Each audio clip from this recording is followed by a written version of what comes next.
With Telefonica a matter of hours away from the finish in Cape Town, they look almost certain to take the top place on the podium and are currently cruising at over 20 knots. Still in second place are Camper, who are due into Cape Town in the early hours of tomorrow morning. Chris Nicholson, skipper on board, gives us his review of this first leg. Playing catch up for 6,000 miles is not enjoyable. It certainly hasn't been enjoyable for me. It's playing catch up. Would have much rather been level pegging it with the leaders the whole way. We've been pushing as hard as we can, but it's just, you know, you need to have that boat on boat, like just, you know, hand-to-hand combat basically, and we haven't had that, so we know for a fact we can do a lot better. In third are Group PUMA, now over 800 nautical miles behind the lead boat.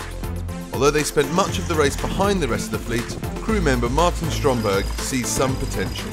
The best moment with the boat has been when we left Alicante, and we were a little bit behind leaving the import area there, but we were catching and overtaking the other boats one by one on the reach.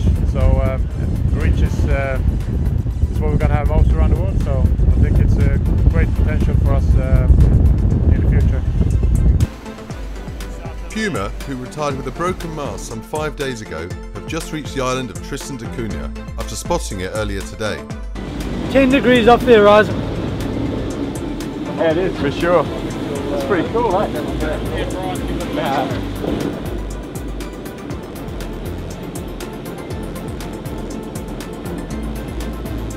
Regardless of their situation, the crew have been in high spirits. And I were a lady, Mickey, I'd love you anyway. Meanwhile, the PUMA shore crew are working hard on plans to get the boat to Cape Town and ready for the next leg.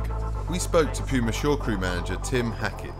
Now everything needs to be right. The weather needs to be kind to us. In loading the ship here in Cape Town, getting into the port. Hope the weather's good on Sunday, which it should be, and then actually loading the boat out on the island. A 4 or 5 day trip out there, and 4 or 5 day trip back. So we're going to be really tight. I imagine we're probably going to have the boat out of the water for a day or two max.